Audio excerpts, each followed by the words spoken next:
Good morning student. Nirmal TT की online classes में मैं अंजू भारद्वाज आपका हार्दिक अभिनंदन करती हूँ। बच्चों, आज हम शिक्षा परिषद का संचालन के अंतर्गत शैक्षिक भ्रमण का अध्ययन करवाएंगे। इससे पहले शिक्षा के संचालन में आई हुई कठिनाइयों का हमने आपको अध्ययन करवाया, जिनके अंतर्गत आता था अनुशासनहीनता की कमी, नेतृत्व गुण का अभाव, भाषण कला के विकास में कमी।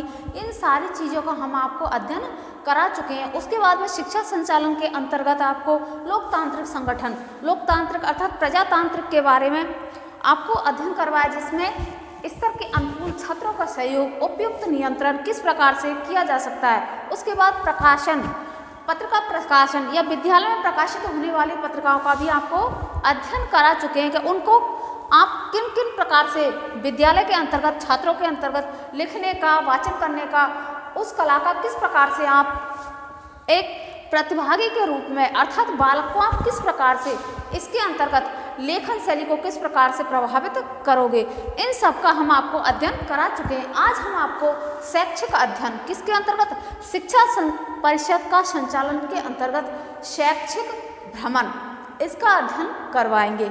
शैक्षिक भ्रमण क्या है? शैक्षिक भ्रमण विद्यालय के अंतर्गत छोटी छोटी जो बालकों को जो यात्राएं करवाई जाती है शिक्षा से संबंधित, जिससे बालक क्या हो, मोटिवेट हो और शिक्षित हो, उससे कुछ प्रेरणा मिले, जैसे उद्योग संगठन, सांस्कृतिक विरासत को देखना, ऐतिहासिक विरासत को देखना और अपने आसपास के एरिया को जानना, कहाँ का कल्चर कैसा है। जो छोटी छोटी यात्राएं वो शैक्षिक भ्रमण से संबंधित कहलाती है, जिससे बालक को जानने में जिज्ञासा होती है।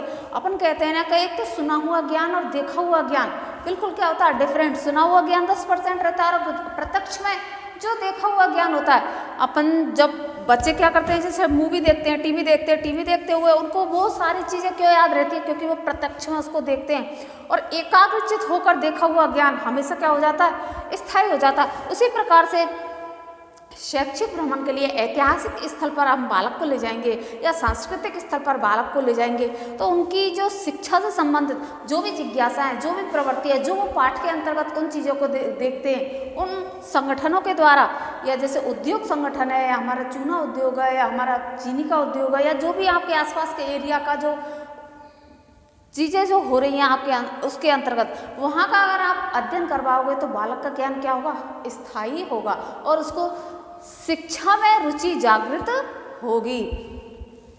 इसलिए बालक को शैक्षिक भ्रमण कराना बहुत ही आवश्यक बतलाया गया है।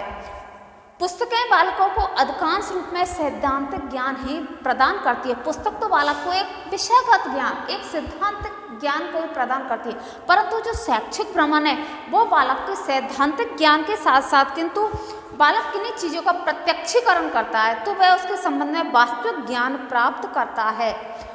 सैद्धांतिक ज्ञान तो विषय से संबंधित होता है, पुस्तकों के द्वारा दी जाता है, लेकिन प्रत्यक्ष में देखा हुआ ज्ञान क्या हो जाता है, वास्तविक ज्ञान होता है। उन चीज़ों को वो बारीकी से देखता है, पूछता है, जानता नहीं है तो जो भी उनके साथ गाइडर जाते हैं या जो भी उनके शिक्षक जाते हैं, वो शिक्षक उनको उनके बारे में बारीकी से समझाते हैं। और जिसको बालक अब तक पाठ्य पुस्तक में देखता आया है, उन चीज़ों को बालक प्रत्यक्ष में देखा हुआ ज्ञान क्या होता है, स्थायी होगा। जब वास्तविक चीज़ को वो देखता है स्पष्ट में, कहाँ हमने ये सुना था, जैसे बालकों को ताजमहल दिखाने ले गए, तो एक तो ताजमहल वो पुस्तक में देखेगा अपना पाठ्य पुस्तक में, और एक ताजमहल बालक प्रत्यक्ष रूप से देखेगा, तो प्रत्यक्ष रूप में उसको छूकर देखकर उसकी जो कलाकृति है, उसमें जो कलाकृति की गई उसके बारे में बालक अध्ययन अच्छे से करेगा और उसका जो ज्ञान है वो क्या हो जाएगा, स्थायी रूप से हो जाएगा। वो रटने की प्रवृत्ति पर ध्यान नहीं देगा, उसका ज्ञान क्या हो जाएगा, स्मृति के आधार पर जो भी बालक प्रत्यक्ष रूप में देख रहा है वो स्थायी हो जाएगा।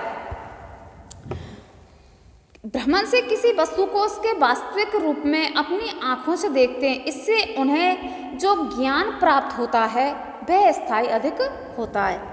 इन संस्थानों में जाकर वह जीवन की अनेक वास्तविकताओं का दर्शन करता है। जहाँ पर भी वह जाता है तो जीवन से संबंधित जो भी वास्तविकताएं, उन चीज़ों को बालक देखता है और उन चीज़ों के बारे में बालक अध्ययन करता है, जिससे बालक का क्या, वास्तविक ज्ञान अच्छे से सुदृढ़ हो जाए।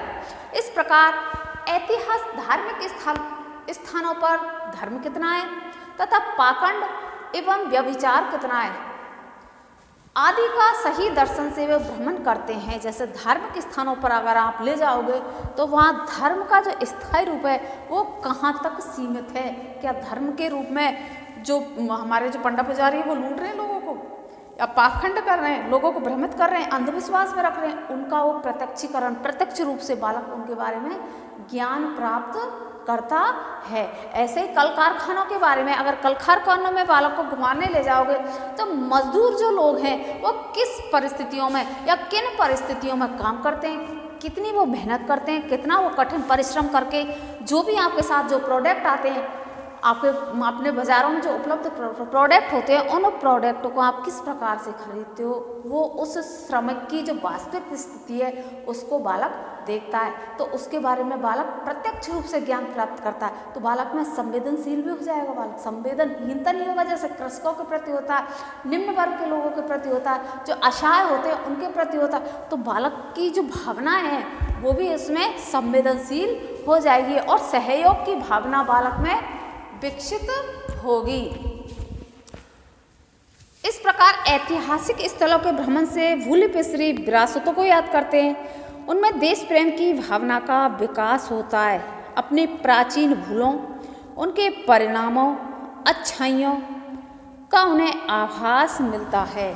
ऐतिहासिक स्थल में बहुत सारी चीज़ें ऐसी हैं जो भूली बिसरी हमें याद दिलाती हैं। उस समय में किस प्रकार की क्या ऐतिहासिक पृष्ठभूमि रही थी, क्या क्या कार्य किए गए थे, उन सारी चीज़ों को बालक प्रत्यक्ष रूप में देखता है। क्या उसके निष्कर्ष हैं, क्या उसके परिणाम निकल रहे हैं, उन सारी चीज़ों का बालक शैक्षिक भ्रमण के द्वारा करता है। यदि भ्रमण देशाटन के रूप में है तो इससे छात्रों को अपने देश तथा पड़ोसी राज्यों का परिचय मिलता है। पूरे देश का भ्रमण, देशाटन, देश धन अटन, देश का घूमना, देश का भ्रमण करना, अपने देश का। तो आपसे जो पड़ोसी राज्य हैं, अपने पड़ोसी जो देश हैं, उनका अगर पूरे देश का कर रहे हो तो राज्यों का भ्रमण करोगे, उनका खान पान, रहन सहन, बोली भाषा, सारी चीज़ों को बालक का ज्ञान होगा। वहाँ का स्तर किस प्रकार का, वहाँ शिक्षा कितनी है, वहाँ का किस प्रकार की बोली है, किस प्रकार का रहन सहन है, वहाँ का वातावरण किस प्रकार का, भौगोलिक, आर्थिक, सामाजिक, सारी स्थिति का बायोडाटा आपको उस भ्रमण से प्राप्त हो जाएगा। भ्रमणों से विद्यालय जीवन में सरसता तथा क्रियाओं में विविधता आ जाती है। भ्रमण करने से विद्यालय का जो जीवन है उसे सरसता और क्रिया में विविधता आ जाती है। इससे विद्यालय जीवन की नीरसता का अंत होता है। छात्रों में उत्साह तथा लगन आती है। उन्हें अनेक क्रियाएं करने की प्रेरणा मिलती है। जी हाँ, छात्रों में क्रियाओं का सरस हो जाता है। भ्रमण के प्रति अनेक क्रियाओं में छात्र उत्साह से कार्य करते हैं और लगन के रूप में बहुत जोश दिखाते हैं। हमें वहाँ घूमने जाना है, हमें वहाँ की परिस्थिति याद करनी है, हम वहाँ देख के आए। तो वहाँ छात्रों में क्या होगा, उत्साह होगा। शैक्षिक भ्रमण से वो पढ़ाई अपनी अच्छे से कर पाएंगे बालक।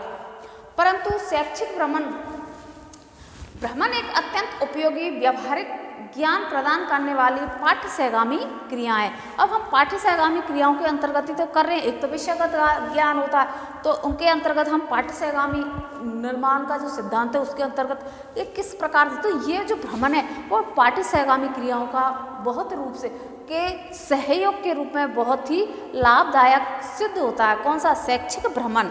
अब शैक्षिक भ्रमण संबंधी क्रियाओं के संचालन में निम्न जो बातें हैं उनको ध्यान में रखनी चाहिए। हम जब शिक्षा के भ्रमण के रूप में अर्थात बालकों को जब भ्रमण कराने शिक्षा से संबंधित ले जाते हैं तो हमें किन किन बातों का ध्यान रखना चाहिए।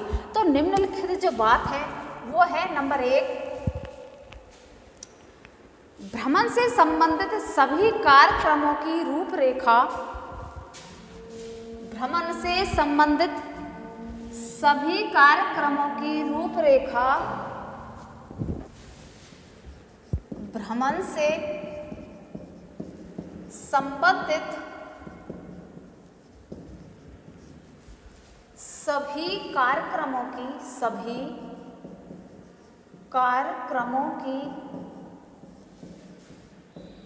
रूपरेखा। भ्रमण से संबंधित सभी कार्यक्रमों की रूपरेखा एवं व्यापक योजना पहले से ही एवं व्यापक योजना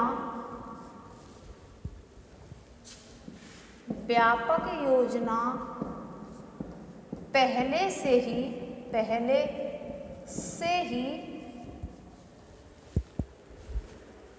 व्यापक योजना पहले से ही बना लेनी चाहिए।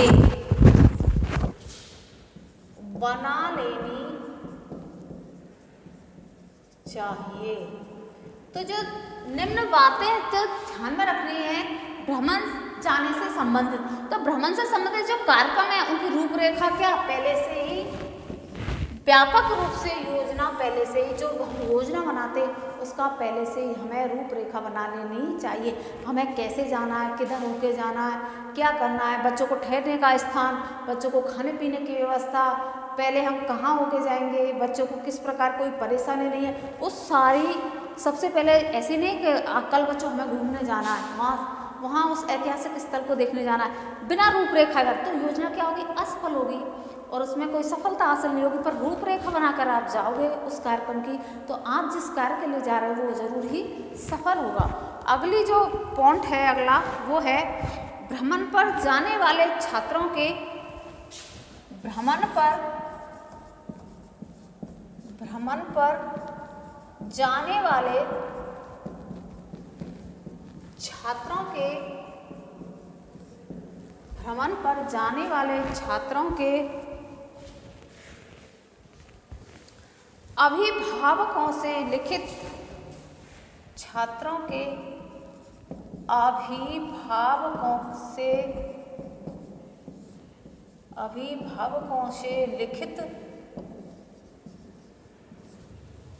अभिभावकों से लिखित स्वीकृति प्राप्त कर लेनी चाहिए।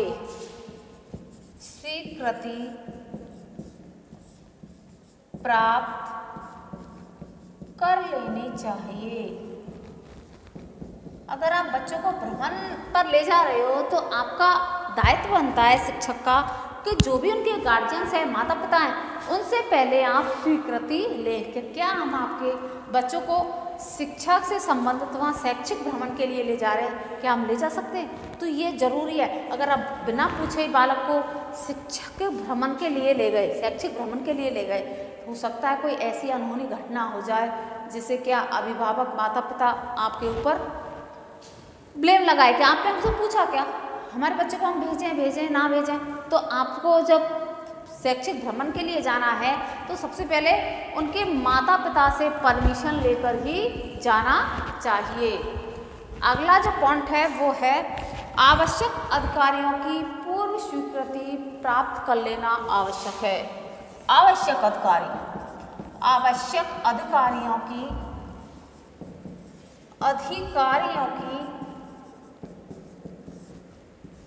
पूर्व स्वीकृति प्राप्त करना आवश्यक है। जो अधिकारी हैं आपके विद्यालय में, जो प्राचार्य है, प्रधानाध्यापक है, जो भी आपके ऊपर है, उनसे पहले से ही इस चीज़ की स्वीकृति प्राप्त कर लेनी चाहिए। या मैनेजमेंट है, निजी विद्यालय या गवर्नमेंट विद्यालय, तो उनको जो वहाँ का जो हेड है उनसे पहले पूछ लेना चाहिए कि हम शैक्षिक भ्रमण के लिए जाना चाहते हैं, बच्चे फोर्स कर रहे हैं, तो आपको पहले से उसकी स्वीकृति लेना बहुत ही अनिवार्य है। अगला जो पॉइंट है वो है संबंधित स्थानों के बारे में साथ जाने वाले अध्यापकों को पूर्व में ही जानकारी प्राप्त कर लेनी चाहिए, जिससे वे भ्रमण के समय छात्रों का स्पष्टीकरण कर सके और उनके द्वारा पूछे गए प्रश्नों के उत्तर दे सके। कहने का इसका पॉइंट का मतलब है जो भी अध्यापक है, अध्यापिकाएं शैक्षिक भ्रमण के लिए जा रहे हैं तो उस क्षेत्र के बारे में, उस ऐतिहासिक स्थल के बारे में या उस सांस्कृतिक स्थल के बारे में या उद्योग संगठन है या व्यावसायिक जो संगठन है, कहीं पर भी क्षेत्र भ्रमण के लिए जा रहे हैं तो उस क्षेत्र की स्थिति का उन्हें पूर्व ज्ञान होना अत्यंत ही आवश्यक होना चाहिए। ये बहुत ही आवश्यक है। उस शिक्षक को उस बारे में पूर्ण रूप से जानकारी प्राप्त होनी चाहिए, जिससे जो बालक उनके साथ आए, बालक जो क्वेश्चन करे उनका वो आराम से स्पष्टीकरण कर सके और उनके प्रश्न को वो आराम से सॉल्व कर सके, उनका जो उत्तर है वो बालक के आसानी से समझ में आ जाए। तो अध्यापक का एक कर्तव्य है जहाँ पर भी वो जा रहे हैं उसकी पूर्व में ही जानकारी रख लें, जिससे जो बालक के मन में जो क्वेश्चन उठ रहे हैं, जो वो पूछना चाहता है कि ये क्या चीज़ है, ये क्यों हुई, ये कैसे हुई, वहाँ पर क्यों क्या हुआ था, उन क्यों कैसे कहाँ इन सारी चीज़ों का वो उत्तर दे सके। तो अध्यापकों का यह कर्तव्य है कि वो वहाँ जहाँ शैक्षिक भ्रमण कराने ले जा रहे हैं उस स्थान के बारे में पूर्ण रूप से जानकारी होनी चाहिए। अगला जो पॉइंट है वो है, यदि पाबंदी न हो तो 1-2 कैमरे साथ ले जाने की व्यवस्था हो। प्रत्येक छात्र एक डायरी साथ रखें और आवश्यक बातों को लिखते चलें। ये आपने विद्यालय के ऊपर डिपेंड करता है, निजी विद्यालय हो या गवर्नमेंट विद्यालय हो, वहाँ के जो अध्यापक हैं या प्राचार्य हैं या जो भी मैनेजमेंट है वो अगर स्वीकृति दें तो कैमरे को ले जा सकते हैं। 1-2 कैमरे से काफ़ी सारी चीज़ें अपन कैच कर सकते हैं। तो ये उनका दायित्व है कि पूर्व सूचना करते हुए कि हम ये चीज़ ले जाते हैं। पर अत्यंत आवश्यक बात है कि प्रत्येक बालक, जो भी बालक शैक्षिक भ्रमण के लिए जा रहा है वो प्रत्येक बालक पेन और डायरी साथ में लेके जाए। जो भी वहाँ उस क्षेत्र के बारे में, उस स्थिति के बारे में जो भी चीज़ आए वो नोट डाउन करता चले, मतलब एक पॉइंट को लिखता चले, जिससे उसका जो ज्ञान है वो प्रत्यक्ष रूप से, वास्तविक रूप से देखा गया ज्ञान स्थायी हो जाए। अगला जो पॉइंट है वो है, भ्रमण को आनंददायक बनाने हेतु साथ ही साथ मनोरंजन कार्यक्रमों का भी आयोजन करते रहना चाहिए। जैसे आप बस करके ले जा रहे हो या फिर ट्रेन में जा रहे हो या भी कोई भी अपना जो व्हीकल है उस व्हीकल से आप शैक्षिक भ्रमण के लिए जा रहे हो तो वहाँ पर ये आवश्यक है कि आप मनोरंजन करते हुए जाइए। ये नहीं कि वहाँ पर भी जो अध्यापक है या अध्यापिका है आपके साथ जा रहे हैं कि सीधा बैठा रहे, साइलेंट हो, इधर क्यों हुआ, इधर, केवल हास्य के लिए, मनोरंजन के लिए तो हम वहाँ पर जा रहे हैं। साथ ही साथ में बालक में नीरसता नहीं लानी है, बालक को मनोरंजन कराते हुए वहाँ पर ले जाना चाहिए। जैसे चुटकुले हो, अंत्याक्षरी हो, कोई देशभक्ति गीत हो, गाना हो, या बालक के ऊपर जो हंसने बोलने की पाबंदी नहीं होनी चाहिए वहाँ पर, उसको बिल्कुल दबाव में नहीं रखना चाहिए। बालक को फुल एंटरटेन करते हुए बालक को ले जाना चाहिए। बालक को अनुचित दबाव में जब हम लेके जा रहे हैं शैक्षिक भ्रमण के लिए तो बालक के ऊपर अनुचित रूप से कोई दबाव नहीं होना चाहिए, जिससे बालक के ऊपर कोई प्रेशर ना पड़े। जब हम शैक्षिक भ्रमण के लिए जा रहे हैं तो बालक का जो विषयगत ज्ञान है, जो रटंत जो विद्या है, जो लिखने से बालक क्या हो जाता है, बोर हो जाता है। जो विद्यालय का जो नीरस वातावरण है उस वातावरण से बालक क्या हो जाता है, बालक के अंदर नीरसता आ जाती है। तो उस बालक का ज्ञान क्या करने के लिए, डाइवर्ट करने के लिए, उसके माइंड को फ्रेश करने के लिए हम कौन सी टेक्निक, शैक्षिक पाठ्यक्रम सैगामी पाठ्यक्रम में क्यों संबंधित है, क्योंकि शैक्षिक है। बालक के ज्ञान को अधिक विस्तार देने के लिए, अधिक विस्तृत रूप से समझने के लिए हम बालक को मनोरंजन के अनुसार ही तो पढ़ाते हैं। आज का जो बाल मनोविज्ञान कहता है वो बालक का क्या कहता है, बालक के रुचि के अनुसार, उसकी योग्यता के अनुसार, उसकी अभिवृत्ति के अनुसार बालक को शिक्षा प्रदान करनी चाहिए। तो हम शैक्षिक भ्रमण के लिए अगर बालक को ले जा रहे हैं तो बालक को पूर्ण रूप से मनोरंजन करते हुए, हंसाते हुए बालक को ले जाएं। अनुचित दबाव बालक पर ना डालें शैक्षिक भ्रमण के समय। अगला जो पॉइंट है वो है, भ्रमण अधिकारी अध्यापक को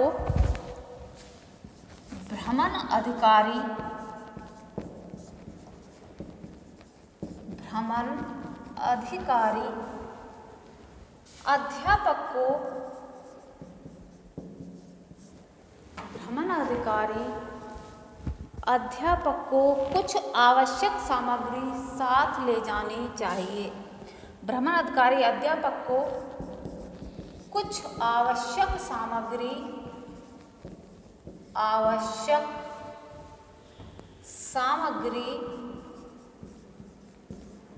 साथ ले जानी चाहिए,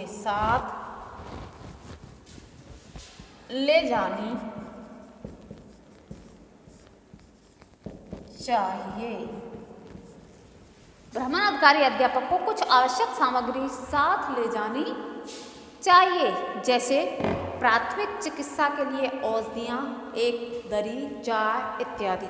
जैसे प्राथमिक चिकित्सा के लिए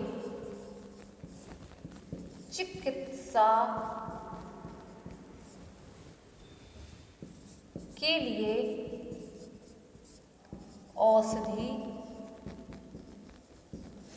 प्राथमिक शिक्षा के लिए औषधि, बैठने के लिए के बड़ी दड़ी पत्ती, चाय आदि की इत्यादि, चाय नाश्ता जो भी बालक को हम देंगे वो साथ में आवश्यक रूप से ले जाना चाहिए। जो भी अधिकारी जा रहा है, जो भी अध्यापक जा रहा है, उसको भ्रमण के समय आवश्यक रूप से आवश्यक जो सामग्री है वो ले जानी चाहिए। जैसे प्राथमिक चिकित्सा के लिए सारी औषधियाँ, जैसे सर्दी, खांसी, जुकाम, बुखार की जितनी भी टैबलेट है वो टैबलेट साथ में लेके जाना चाहिए। कोई बालक को जैसे बस में उल्टी आती है या चक्कर आते हैं तो वो सारी दवाइयाँ ले जानी चाहिए। बैठने के, ओढ़ने के, खाने पीने की पूरी व्यवस्था की जानी चाहिए। ये उस अधिकारी का अर्थात जो अध्यापक उनके साथ जा रहा है उनका कर्तव्य होना ही चाहिए। अगला जो पॉइंट है वो है प्रत्येक छात्रों की संख्या अधिक है तो यदि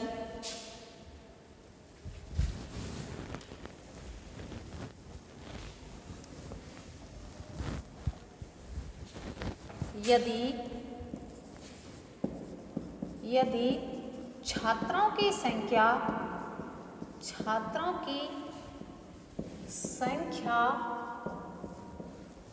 अधिक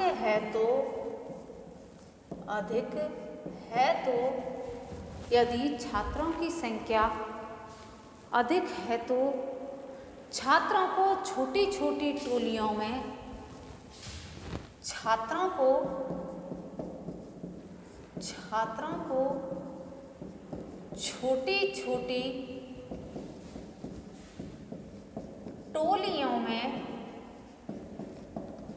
छोटी टोलियों में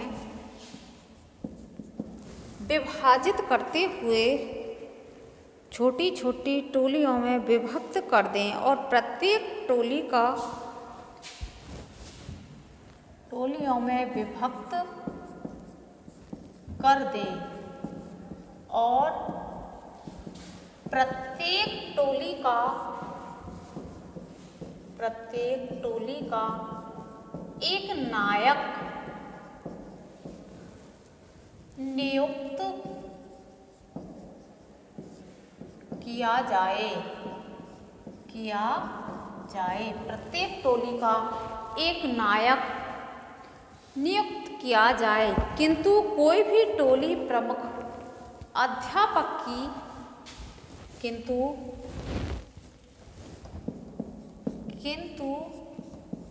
कोई भी टोली प्रमुख अध्यापक की